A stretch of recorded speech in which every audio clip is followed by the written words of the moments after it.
हाँ भाई चलो, कल अपन लास्ट में बात कर रहे थे डिवाई मॉडल के बारे में, हमारी बातें हो रही थी हैं? अच्छा, डिवाई मॉडल के बारे में अपन को जो बात पड़ी थी हमने कल लास्ट में, अपन बात कर रहे थे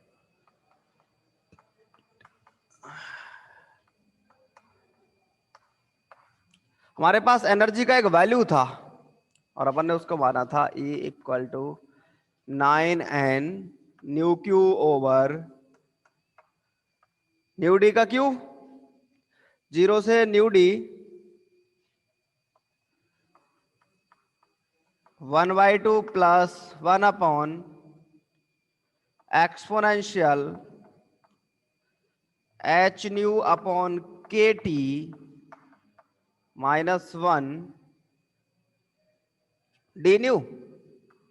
यही था सर जी, बोलो।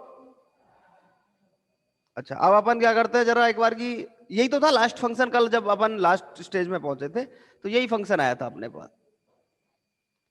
हाँ चलो, अपन विशिष्ट ऊष्मा के बारे में बात कर लेते हैं। विशिष्ट ऊष्मा CV is equal to del E over del T या डेली बार, चलो del over del T 9n nu Q over nu D का क्यूब, जीरो से nu D 1/2 plus 1 upon exponential H nu upon K T -1 D nu. अपन क्या करते हैं, हमारे पास T का टर्म है यहां,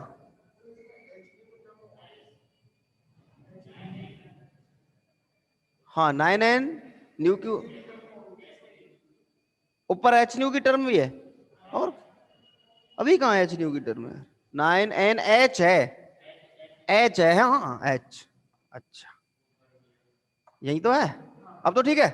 चलो इसको थोड़ा सा और एडजस्ट करो, C B is equal to, देखो अपन इसको क्या है, इसको एक अलग तरीके से लिखना चाहते हैं। यहां है ये टी की टर्म हमारे पास, इस टर्म का तो डिफरेंशिएशन से कोई मतलब ही नहीं है, इसको अंदर मूव करा लेते हैं, ठीक है। चलो 9 NH nu Q over nu D का क्यूब, जीरो से nu D del over del T 1/2 plus 1 upon exponential H nu upon K T -1, और इस पूरे टर्म को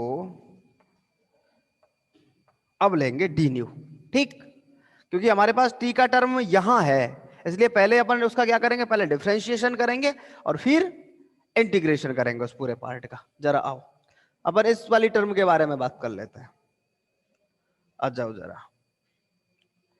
CV is equal to 9NH nu Q over nu D का cube, zero से nu D, जरा करो भाई, इसका करोगे तो जीरो, इसका करोगे 1/x है, तो माइनस के 1/x², इसी के जैसा तो होगा, माइनस के 1/x² का मतलब exponential H nu upon K T -1 का होल स्क्वायर, ठीक है। फिर अपन को इस टर्म का भी करना पड़ेगा, एक्सपोनेंशियल ई की power H nu upon K T -1 का करोगे तो एक्सपोनेंशियल वाले पार्ट का होगा 1 का, तो फिर से zero, exponential H nu upon K T, फिर H nu upon K T वाले पार्ट का भी करना पड़ेगा आपको, तो इसका क्या होएगा, माइनस के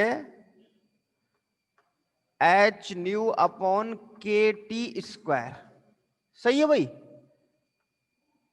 और ये डी न्यू। हाँ देखो, माइनस माइनस तो प्लस हो जाएगा, आपके पास जो टर्मिनोलॉजी आएगी CV is equal to 9n, अच्छा देखो H nu upon K T square है, बाहर ले आओ पूरे को, ठीक है। ये कितना है, न्यू क्यू है ना यहाँ, हाँ इसको तो अंदर रखना पड़ेगा इस पूरे टर्म को, तो अपन ऐसा कर लेते हैं इस पूरे पार्ट को 0 से न्यू डी 9n, एच का एच से करोगे तो H square nu 4 upon K T square nu D का cube exponential H nu upon K T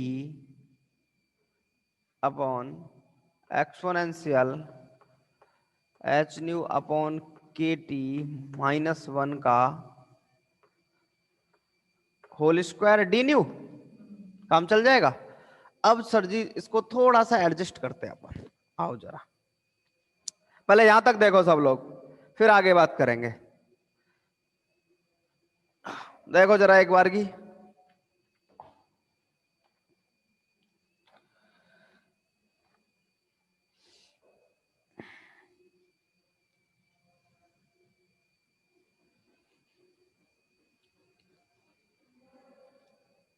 bus इसके लिखने का जो तरीका है वो सही तरीका, ये न्यू क्यू अंदर आना चाहिए इंटीग्रेशन के अंदर। चलो कोई दिक्कत नहीं, वो तो अब लिख दिया हमने।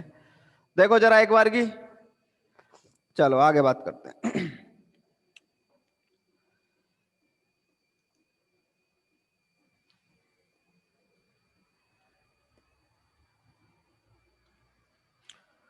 अब जरा देखो, इसको थोड़ा सा एडजस्ट करना पड़ेगा हमें, और वो एडजस्टमेंट कैसे होगा वो देखो जरा। हमारे पास एक टर्म है H nu upon K T, उसको अपन x मान लेंगे। H nu upon K T एक टर्म है हमारे पास, उसको क्या मानेंगे अपन, x। और उसके जैसा वैल्यू बनाना है हमें इस पूरे पार्ट का। तो जरा देखो, मैं थोड़ा सा इसको ऐसे लिख सकता हूं, सी वी इज इक्वल टू, अभी लिमिट लगा लेंगे, लिमिट के लिए रुको, 9n के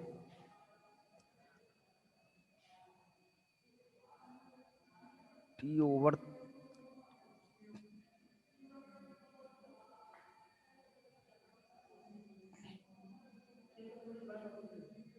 एक मिनट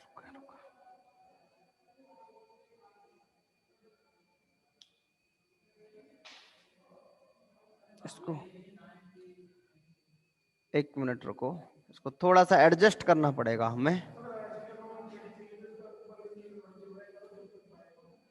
हमें एक टर्म ऐसी बनानी है, ये पूरा फंक्शन x4 e की पावर x अपॉन e की पावर x -1 का स्क्वायर, इस तरह की एक टर्मिनोलॉजी होगी हमारे पास, ठीक है।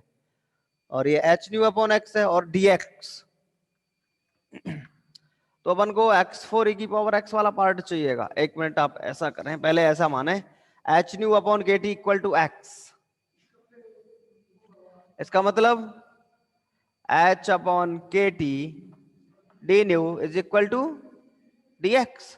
और एक दूसरा जो टर्म होगा इसी में, इसके साथ जो टर्म होगा और एक टर्म, अगर अपन न्यू की जगह न्यू डी का वैल्यू लेंगे, क्योंकि हमारे पास x की लिमिट है 0 से न्यू डी, तो अपन को डी न्यू की जगह, न्यू की जगह जब न्यू डी रखोगे तो भी तो x का एक वैल्यू आएगा। अपन लिमिट निकालेंगे, अभी तो ये जो लिमिट है डी न्यू के रेस्पेक्ट में है, 0 से न्यू डी है। जब अपन क्या करेंगे, न्यू की जगह 0 रखेंगे तो x की जगह 0 आ जाएगा, एक तो ये रहेगी। जब अपन न्यू की जगह न्यू डी रखेंगे तो ये वैल्यू एच न्यू के टी आएगा, और एच न्यू डी अपन थीटा डी बोलते हैं। तो एक तो ये लिमिट के बारे में बात करेंगे। अच्छा चलो जरा पहले वैल्यू रखो तो भाई, C V is equal to, limit लगा लेंगे, 9n H square nu 4 K T square nu D का क्यूब, यह है e की पावर x अपॉन e की पावर x -1 का स्क्वायर, और डी न्यू की जगह वैल्यू रखो K T D X upon H, K T D X upon H. अच्छा अब जरा एक और काम करते हैं, ऐसा करते हैं, x4 चाहिए तो एक h से, तो h को कैंसिल करो, h न्यू 4 है, आपको x4 चाहिए तो h4 new 4 upon k4 t4 चाहिए। समझ रहे हो? अपन को क्या चाहिए, क्योंकि x4 की टर्म बना ली है कि स्टैंडर्ड समाकलन बनाना चाहते हैं हम ऐसा, तो उसके लिए x4 के लिए आपको h4 न्यू 4 k4 और t4 चाहिए। आपके पास न्यू 4 है, h कितने चाहिए 3, और 3 एच क्यू ही नीचे। अच्छा h4 हो गया, न्यू 4 हो गया, अब क्या चाहिए आपको, k4 चाहिए, k4 चाहिए तो k है तो k क्यूब इधर चाहिए और k क्यूब इधर चाहिए, उस k को आगे काम में ले लेंगे अपन। मैं इसको जरा थोड़ा सा 1 मिनट और रुकना पड़ेगा आपको। 9n h square nu 4 upon k t square new d का क्यू। ठीक है, इतना समझे आप लोग। अभी आपके पास जो इधर जो टर्म बनेगी वो बनेगी e की पावर x अपॉन e की पावर x माइनस 1 का स्क्वायर। डी न्यू की जगह आप क्या रख सकते हो, के T D X upon H.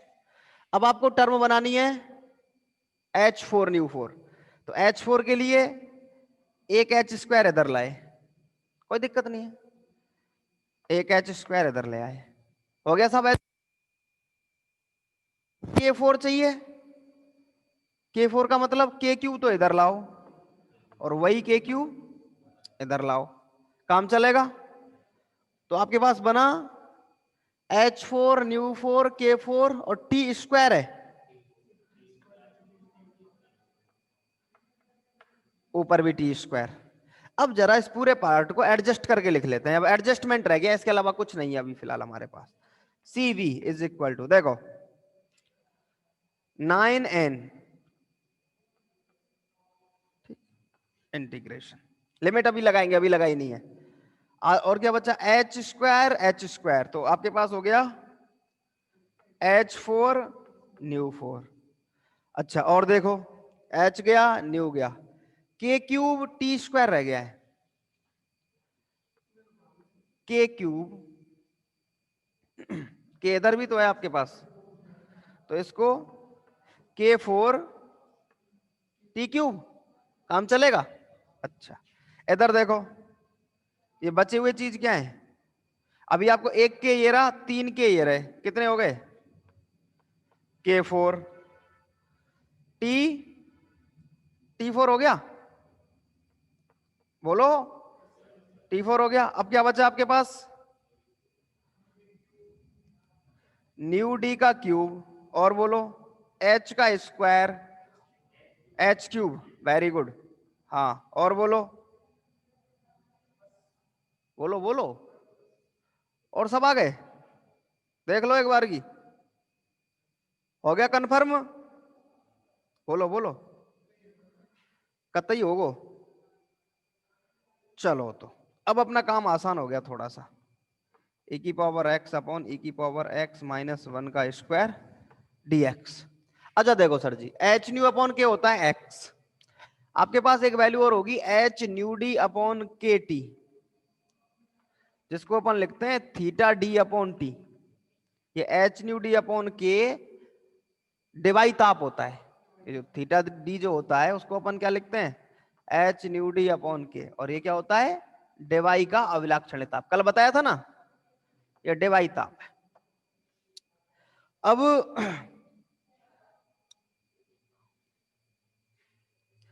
H Q nu D Q, सुनना जरा, H Q nu D Q upon K Q, H Q nu D Q upon K Q, इसका मतलब नीचे थीटा डी का क्यूब लिख सकता हूं मैं, ऊपर टी का क्यूब है, तो इसी को मैं इस तरीके से एडजस्ट कर रहा हूं, देखो इंटीग्रेशन 9n के बचेगा एक, क्योंकि क्यूब लेना है के का, तो भाई H cube new D cube upon के क्यूब, तो एक के तो आगे लगा दिया,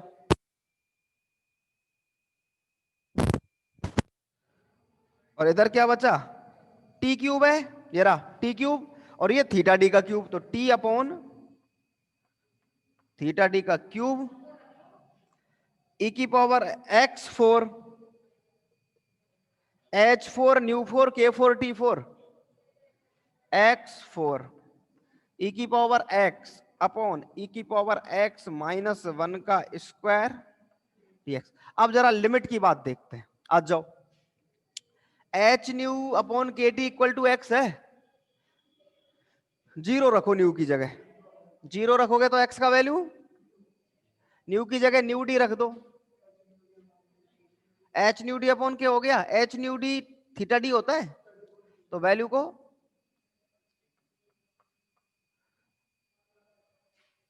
ये हो गया आपके पास पूरा कार्यक्रम। ठीक, देखो देखो भाई जरा एक बार की, फिर अपन आगे बात करते हैं।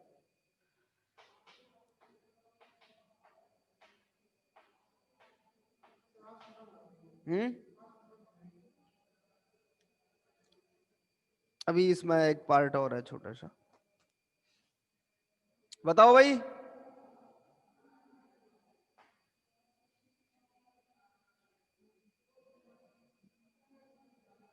चलो अब जरा समझो, अपने पास यहां तक वैल्यू आ गई। अपन वही दो काम करेंगे, एक निम्न ताप की स्थिति और एक उच्च ताप की स्थिति। चलो देखो जरा, अब अपन को इस फंक्शन से काम है बस, और किसी से कोई काम नहीं है। अपन सारा हटा दूं भाई, सारा पार्ट, अब तो किसी से कोई काम नहीं है ना अपन को। हाँ।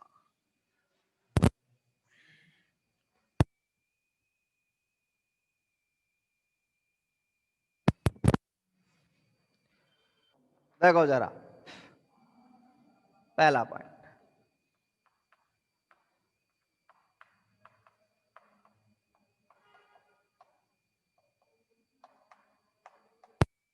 हाँ निम्न ताप की स्थिति में देखो, लो टेम्परेचर की कंडीशन में क्या होगा, KT is less than H new. इसका मतलब H nu upon K T is greater than 1। इसका मतलब H nu upon K T को अपन ने क्या माना है, देखो एक कंडीशन तो जीरो वाली है, एक है थीटा डी अपॉन टी वाली, दो लिमिट है अपने पास। अच्छा देखो, अगर x का वैल्यू जीरो है, ये x ही की तो लिमिट है, इसका मतलब एक लिमिट, दूसरी लिमिट अपन के पास है theta D upon T. T कम है, लो टेम्परेचर की बात कर रहे हैं, तो अगर टी टेंस टू जीरो हो तो अपन क्या लिख सकते हैं थीटा डी अपॉन टी को, इन्फिनिटी।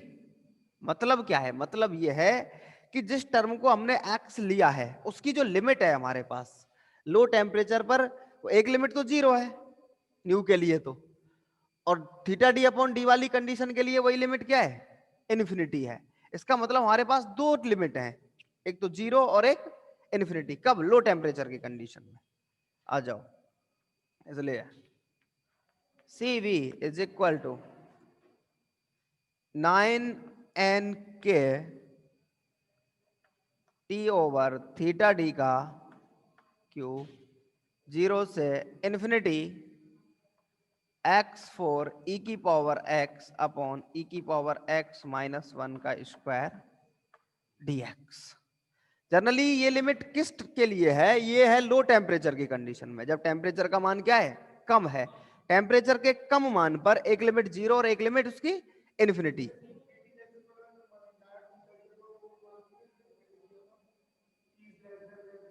उससे कर लो भाई, टी लेस, एक्चुअली के टी एनर्जी का टर्म है, क्योंकि हमारे पास ये जो एच न्यू जो टर्म है वो एनर्जी है, इसलिए हमने उसको एनर्जी की फॉर्म में लिखा है। टी के लिए तो वही टर्म थीटा के जैसी चाहिए थी हमें, क्योंकि थीटा डी है टेम्परेचर, तो बात तो वही आनी है भाई। तुम ये कहना चाहते हो हमारे पास के टी लेस देन, अपन ऐसे लिख देते sir, theta D upon T, T less than होता किससे, थीटा डी अपॉन टी से, लेकिन यहां भी तो वही टेम्परेचर वाला मैटर है, T less than theta D. चलो इसको, अगर ये T less than theta D है, थीटा डी का वैल्यू क्या है, एच न्यू डी अपॉन के को इधर भेज दो, बात तो वही आ गई।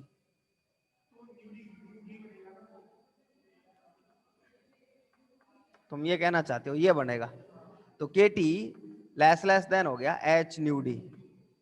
भाई एच न्यू डी हमारे पास सिर्फ और सिर्फ न्यू डी आवृत्ति नहीं है। हमने ये बात कल भी कही थी कि हमारे पास तो एक परास है आवृत्ति की, इससे लेके इसके बीच तक। तो जब जीरो है थीटा डी अपॉन टी है। उस कंडीशन में अगर मान लो थीटा डी अपॉन टी की कंडीशन में टेम्परेचर का वैल्यू जीरो, क्योंकि निम्न ताप की स्थिति है, अगर जीरो की तरफ मूव कर रहा है तो उसका मतलब क्या है, वो इन्फिनिटी है उसका। और e की पावर x अपॉन e की पावर x माइनस 1 का स्क्वायर dx, इसका वैल्यू होता है 4 पाई स्क्वायर अपॉन 15। ये एक स्टैंडर्ड जो गामा फंक्शन से सॉल्व होता है एक समाकलन है, क्योंकि जीरो से इन्फिनिटी x4 e की पावर x अपॉन e की पावर x माइनस 1 का स्क्वायर dx, और इसका वैल्यू होता है 4 पाई स्क्वायर अपॉन 15। ठीक है, 4 पाई 4 अपॉन 15, 4 पाई 4 अपॉन 15।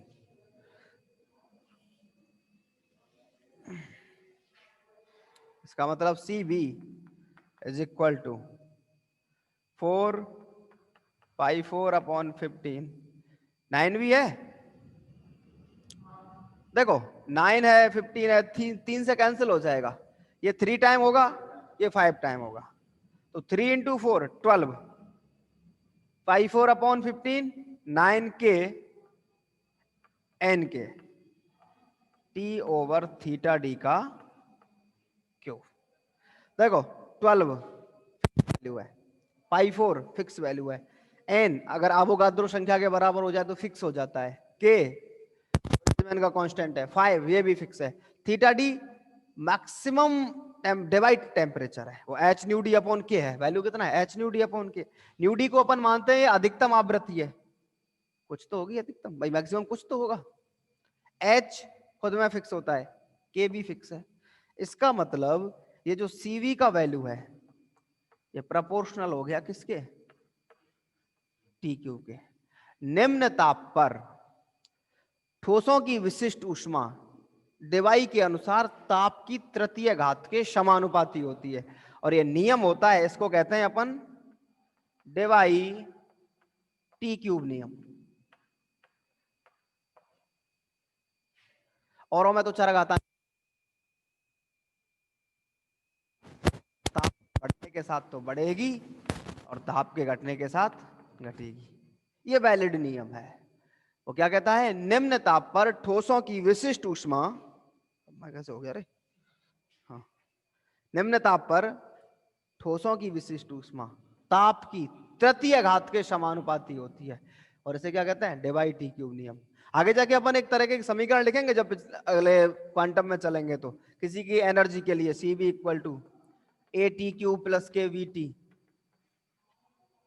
अपन कहेंगे कि साहब ये है ए टी क्यूब जो परमाणुओं के कारण ऊष्मा है, और ये इलेक्ट्रॉन्स के कारण ऊष्मा आएगी, वो आगे पढ़ेंगे अपन। दो तरह फर्मी-डिराक सांख्यिकी में बात करेंगे, वहां पढ़ेंगे इन सारी चीजों को अपन। तो वहां अपन कहेंगे कि ये परमाणुओं के लिए निम्न ताप पर विशिष्ट ऊष्मा का मान है ए टी क्यूब, ए कोई कांस्टेंट है और उसका वैल्यू कितना है, वो यही है पूरा 12 पाई 4 एन के अपॉन 5 अपॉन 3 का क्यूब। तो ये क्या हुआ, डिवाइड टी क्यूब नियम, निम्न ताप की विशिष्ट ऊष्मा टेम्परेचर की तृतीय घात के होती है।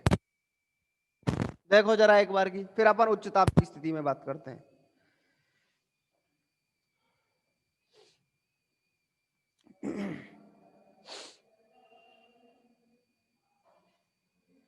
बोलो,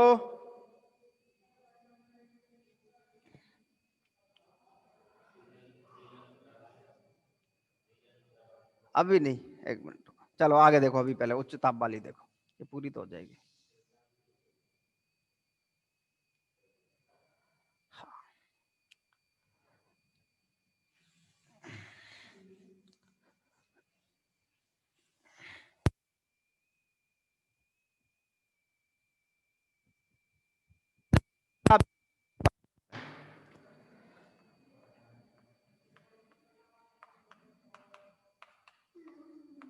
उच्च ताप पर देखो,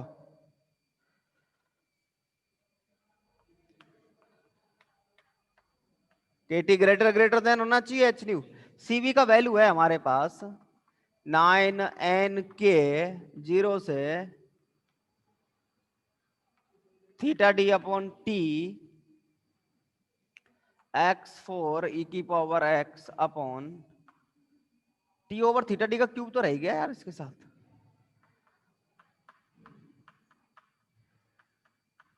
ये भी तो आता है टर्म x4 e की पावर x अपॉन e की पावर x -1 का dx।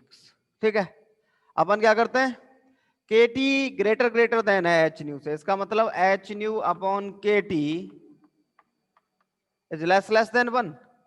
इसका मतलब यही तो है कि x लेस देन 1 हो गया, और अगर x लेस देन 1 होता है तो अपन प्रसार खोल सकते हैं। चलो, इसका मतलब ये जो अपने पास e की पावर x की जो टर्म आई है, इसको ऐसे 1 plus X square Y factorial 2 ऐसे कर सकते हो।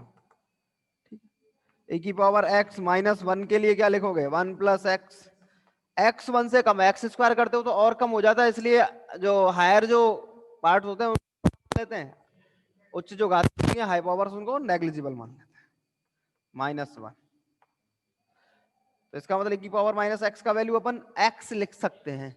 हाँ चलो, CV is equal to 9n k t over theta D का क्यूब 0 से थीटा डी x4 e की पावर x की जगह तो अपन लिख सकते हैं 1 प्लस एक्स, और यहां क्या लिख सकते हैं, e की पावर x -1 की जगह x, तो x का स्क्वायर dx। काम चलेगा, दौड़ेगा। चलो भाई, एक्स स्क्वायर बचा,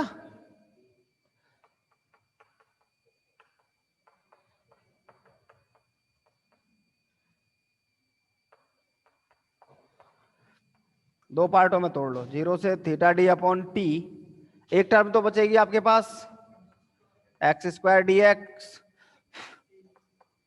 एक बचेगी 0 से theta D upon T x cube D x, यही बचेगी सर जी।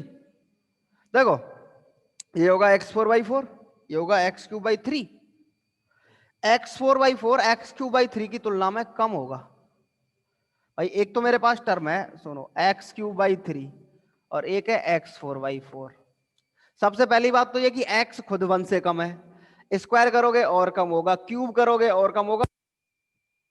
दूसरी बात, डिनोमिनेटर में जो भाग दे रहे हैं आप लोग, हर में जो भाग दे रहे हैं वो संख्या भी ज्यादा है। इसका मतलब इस वाली टर्म के रेस्पेक्ट में इस वाली टर्म को अपन नेग्लिजिबल मानेंगे।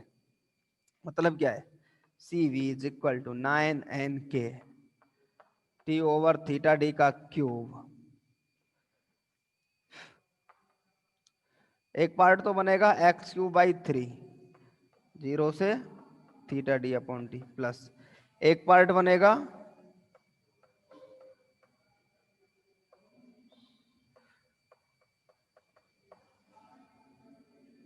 हाँ, यही तो दो पार्ट है। अपन मान लेंगे चूंकि x3/3 ग्रेटर देन होता है किससे, x4/4 से।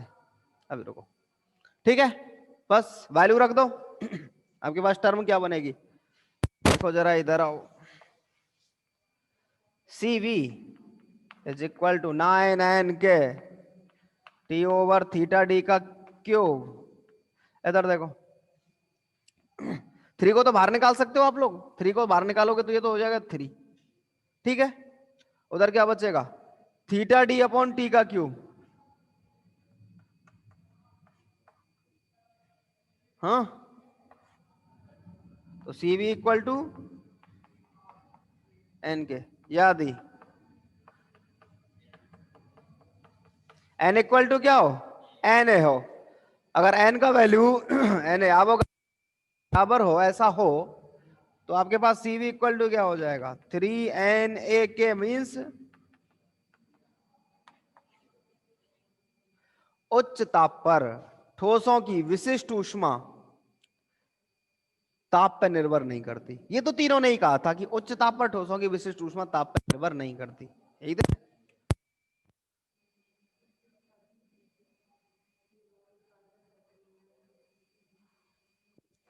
वॉइस कट रही है, कोई बात नहीं, अब नहीं कटेगी। हाँ, तो सी बी इक्वल टू 3r हो गया। इसका मतलब देखो तीनों ही जो नियम थे हमारे पास, ड्यूलांग पेटिट,